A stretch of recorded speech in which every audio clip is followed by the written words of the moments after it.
I'm joined now by Peter Casey, one of the unsuccessful candidates in this year's presidential election. Peter, thank you very much for joining us. I say unsuccessful, Peter, but you did manage to generate 23.3% of the vote and you landed in second position in the polls. Reflecting back on your presidential campaign, why do you think you generated such a strong following? Claire, I think the real reason was I actually spoke from the heart and I said things that just, there's not a great filter. And I said things as I saw them. And I said what people were thinking in a lot of cases, but we're not saying it. Are you referring there to the comments that were made about the travelling community? Peter, I know you received a lot of criticism and some praise for it. Reflecting back, do you have any regrets about what you said on that issue? None whatsoever. I mean, I didn't say anything wrong. All I said was I identified that there was a problem that needed to be solved and talked about. I then made it very clear that I was not a racist. I don't see the travelling community as a different race. It came about because I was asked to go down to Tipperary, because Tipperary was one of the 4 counties, Claire, that nominated me, and I was privileged to be nominated by Kerry and obviously Clare, Tipperary and Limerick. And I went down and I asked them, why is there a housing crisis?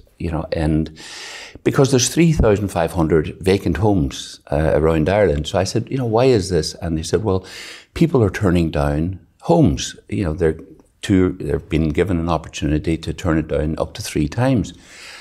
And I said, why is someone turning down an empty house, a lovely house, And they said, well, actually, there's something you should see down here. There's 6 lovely homes that are empty and people won't move in. I said, you're kidding me. And I said, no.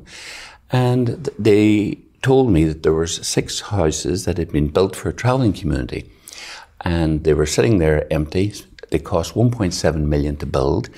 And I just went, why are they not moving in? And they said, well, they want an acre of land each and 2 stables. I said, you're kidding. And, So you have to put things in perspective, Claire. I left Ireland a long time ago. We had a travelling community in Derry. There was absolutely no problems whatsoever with the travelling community that lived in Derry. My mother actually taught travellers in Nather's House. And so I was completely unaware of the sort of atmosphere that I created. It took me by complete surprise. Now, I talked about many other things, by the way, and I asked, for example, with broadband in rural Ireland, I called for Dennis Naughton's resignation because I had gone down to him and explained to him a long time ago that digging holes in the ground, putting in fibre optic cables will never be the way to go. And the reason for that is I'd been to India a lot of times, and in India they went straight to 5G in many cases.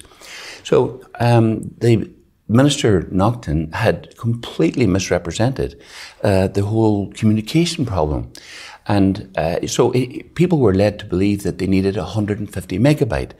You don't need 150 megabyte. All you need is 20 to 25.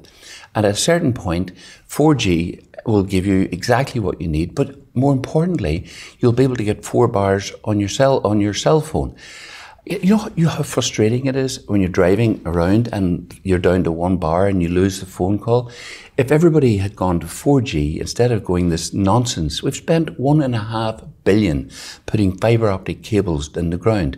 In 3 or 4 years' time, we'll be going, why do we waste all that money? So that was another example of where I just called it, where as I saw it, I said Naughton should be fired. I asked for Shane Ross's resignation. I said, he introduced a 50% increase in VAT and a lot of hotels and restaurants in rural Ireland are going to go broke. He introduced it during the winter, the worst time. It's just so, he seems to be so out of touch with what's going on in rural Ireland, and a 50% increase in VAT. You don't notice it if you're in a restaurant in Dublin, it's a rounding up error. You just get the bill and you sign it. But in rural Ireland, a 50% increase in VAT is just, it's putting a lot of people out of business. In the days following the election, Peter, you were linked to Fianna Fáil as a potential general election candidate. More recently, you've been linked to the Independent Alliance. And as you mentioned, you've got your very strong business acumen, your business background, a global position on a global scale. Why do you think you have a place within Irish politics? What is your motivation? Just getting back to the Independent Alliance linkage, that came about because at the inauguration I was speaking with Shane Ross, and I spoke with him for quite some time, and I wasn't seeking for an application to join his grouping. I was giving him a hard time because this two things. One was introducing doubling the VAT, which is going to have a devastating effect in rural Ireland. Introducing VAT, 50% increase in VAT, just as we're going into the hardest time for these struggling businesses to survive. He actually doubled VAT. Now, in Dublin, you don't notice it so much. It's a rounding error. In rural Ireland, these restaurants and hotels are struggling in the wintertime. You know, they really have got 4 or 5 good months of the year, and then they have to try and make up the rest of the money, you know, in the good months for the bad months. And he introduced it right at the worst time. So I give him a hard time about that. I also talked to him about this whole idea of zero tolerance and lowering the alcohol levels in, you know, the new drink driving. The new drink driving. Now, don't get me wrong, I'm 100% against drink driving, but you have to recognise there's a difference between a 17-year-old and a 60-year-old. You know your body better. Now, I believe there should be zero tolerance for people up to the age of, say, 21, 22, but then have a slightly higher level of tolerance as you get older. Because when you're a 16, 17-year-old, you know, driving your car for the first time, you're inexperienced, you're taking an alcoholic beverage, you shouldn't be allowed to, you know. So I would completely have zero tolerance. But then as you get older, you know, the farmer who's in rural Ireland, he likes to go down to the pub, have a jar, you know, and he's never had an accident in his life. He's never had a crash in his life. He can drink a couple of pints and be totally sober, totally below the limit. So I think the limit should be slightly higher, you know, for an older person. Now, the other thing I talked to him about was we need to introduce Uber in rural Ireland. What's Uber? Uber is, you know, a commercial taxi driving system where people can, there's a lot of pioneers in rural Ireland, farmers who don't drink, never have had alcohol, but they need some extra income. And if they were licensed to drive and pick up people from their farms, take them to the pub, bring them back from the pub, it would be a source of income for the farmers in rural Ireland. And you mentioned this to Minister Ross. Oh, I said it's a disgrace that he hasn't introduced it. You know, I said it could create income for the non-drinkers, and it would allow there's an awful lot of loneliness and isolation in rural Ireland, and you need to look at ways of overcoming that. And I believe that that's one solution, would be to have an Uber system. We just ring up somebody who's then licensed, who can pick you up, take you down to the pub, have a jar, pick you up and drive you back. And, you know, that would overcome loneliness and isolation in rural Ireland is a problem. And that's that's all I was talking to Shane Ross about. Broadband is obviously crucial to that, though. Well, broadband is it's such a simple solution to it. So, for example, I went down and I explained to Minister Naughton, Dennis Naughton, when he first took on the ministerial post, I said, fibre is not the way to go. I said, we need to go to 4G.